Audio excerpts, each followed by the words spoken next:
खून का बदला।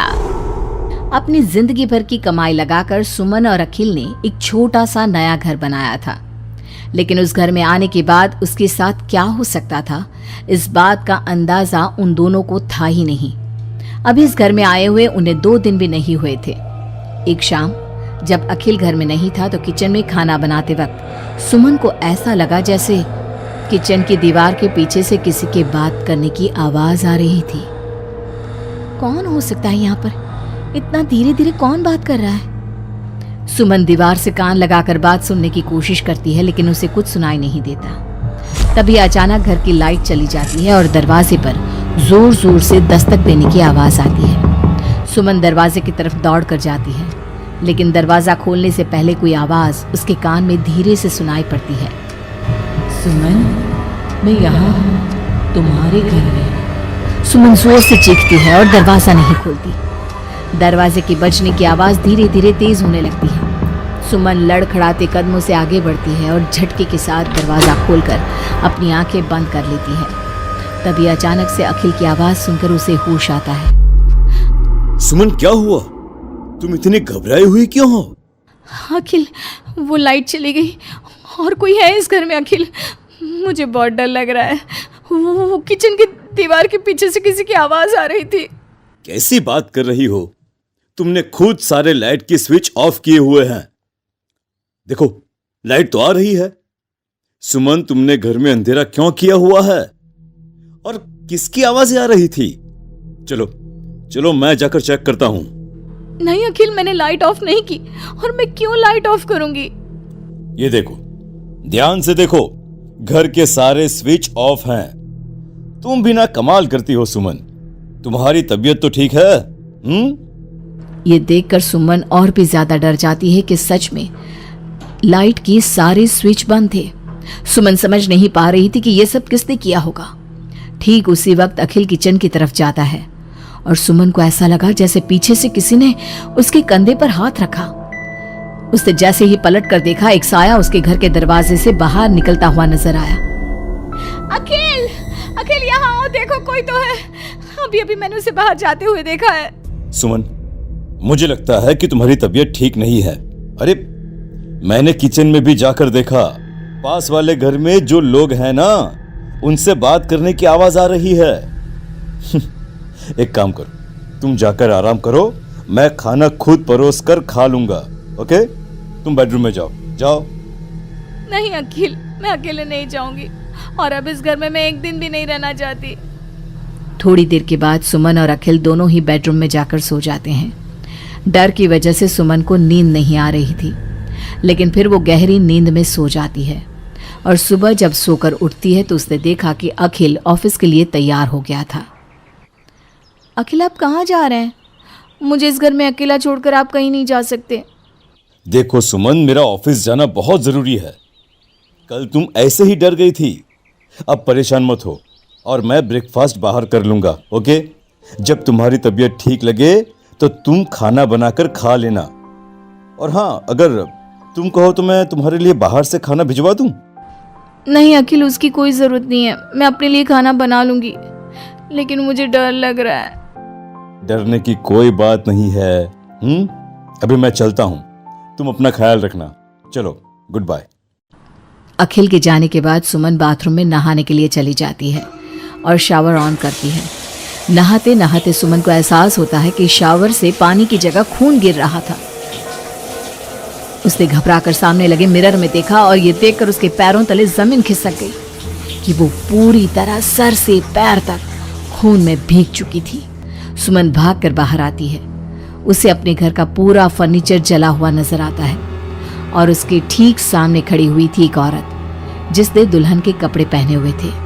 उसके चेहरे पर लंबा सा घूंघट था और उसके शरीर से खून टपक रहा था। कौन हो तुम और क्या चाहती हो मुझसे? यहाँ क्यों आई हो तुम? मैं तुमसे तुम्हारा पति चाहती हूँ। मुझे अपना पति दे दो और मैं वापस चली जाऊंगी। लेकिन मेरा पति? अखिल, मेरा मतलब तुम्हें मेरा पति क्यों चाहिए? हमने क्या बिगाड़ा है तुम्हारा? तुमने नहीं, हर सुहागन औरत मेरी दुश्मन है। और जब भी मेरी आंखों के सामने कोई औरत अपने पति के साथ नजर आती है तो मैं उसे जिंदा नहीं छोड़ती। लेकिन तुम ऐसा क्यों करती हो? और प्लीज मैं तुम्हारे आगे हाथ जोड़ती हूँ, तुम मुझे और अखिल को जाने दो। हम दोनों हमेशा के लिए ये घर छोड़कर चले जाएंगे। अब ऐसा नहीं हो सकता। एक बार जो इस जमीन के आसपास से गुजर जाता है उससे फिर हमेशा के लिए मेरे साथ इस जमीन के नीचे मेरी दुनिया में चलना पड़ता है। और तुमने इस जमीन के ऊपर अपना घर बनाकर अपनी दुनिया बसाने की कोशिश कर ली। अचानक से वो औरत सुमन को उसके बाल पकड़कर जमीन पर घसीटने लगती है। सुमन दर्द से जोर जोर से चीखती है, लेकिन उसकी आवाज उसके घर की दीवारों के अंदर दब कर रह जाती है। अब बाकी दूसरी औरतों की तरह मैं तुम्हें भी इस घर की दीवारों के नीचे दफन कर दूंगी और तुम्हारे पति को हमेशा के लिए अपना पति बना लूंगी।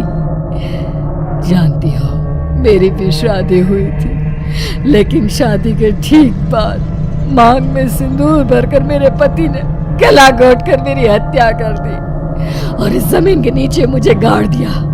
बस तब से मेरी आत्मा यही भटक रही थी।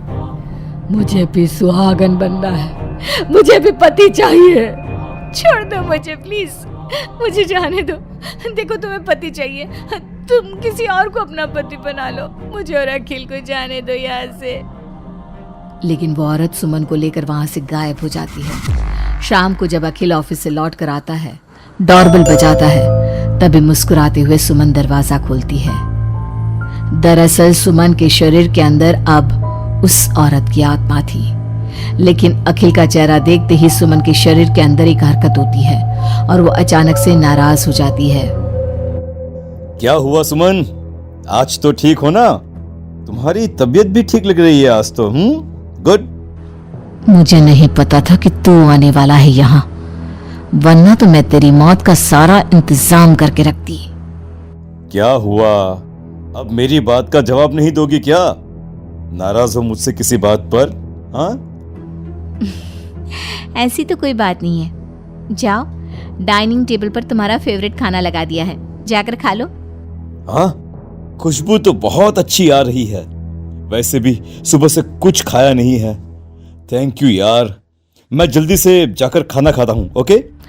अखिल जैसे ही खाने की कटोरे का ढक्कन हटाता है तो वो हैरान रह जाता है कि वहां पर सुमन का कटा हुआ हाथ था। उसमें पहनी हुई चूड़ियों से वो सुमन के हाथ को पहचान जाता है। खाने की जगह सुमन के शरीर के छोटे छोटे टुकड़े काटकर उस आत्मा ने अखिल के सामने परोस दिए थे। अखिल घबराकर वहां से भागने लगता है। तभी सुमन के शरीर में मौजूद वो आत्मा अपने असली रूप में आकर अखिल के सामने खड़ी हो जाती है। कौन हो तुम?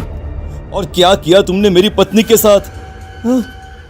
इसका मतलब वो ठीक कहती थी कि इस घर में कुछ गलत है। कहाँ है मेरी सुमन? तुम्हारी सुमन के मैंने छोटे छोटे टुकड़े करके उसका खाना बना दिया और उसकी आत्मा को मैंने इस घर की जमीन के नीचे दफन कर दिया है। वो कैद हो गई है यहाँ हमेशा के लिए। तुम भी उसके पास जाना चाहते हो? मगर क्यों किया तुमने ऐसा? क्या दुश्मनी थी तुम्हारी और मेरी पत्नी? पहले तो मैंने तेरी पत्नी को सिर्फ इसलिए मारा क्योंकि मैं तुझे अपना पति बनाना चाहती थी। मेरी आत्मा जो पूरे एक जन्म से किसी से शादी करने के लिए तड़प रही है, उसकी हसरत पूरी करना चाहती थी मैं। और इसलिए मैंने तेरी पत्नी का रूप लेकर तेरे साथ रहने के बारे में सोचा। लेकिन जानता है, अब मैं तुझे जिंदा नहीं छोड़ूंगी। लेकिन क्यों? देखो तुमने सुमन के साथ जो भी किया, मुझे जाने दो यहाँ से प्लीज। अखिल भागने लगता है, लेकिन घर का दरवाजा अब लॉक हो चुका था। अब तो भाग कर नहीं जा सकता। मेरे हाथ तेरे खून से रंगने के लिए बेचैन हो रहे हैं। मेरा गला सूख रहा है, अब उसकी प्यास तेरे खून से ही बुझेगी। अरे लेकिन क्यों? तुम्हारी आखिर मुझसे दुश्मनी क्या है? आत्मा अखिल की बात का कोई जवाब नहीं देती और अपने लंबे नाखून उसके गले में गड़ाकर उसके शरीर को खा जाती है और उसके बाद जोर से हंसते हुए कहती है, तेरा शरीर भले ही अखिल का शरीर है, लेकिन तेरे अंदर मेरे पिछले जन्म के उसी पति की आत्मा थी जिसने शादी से एक रात पहले गला दबाकर मेरी हत्या की।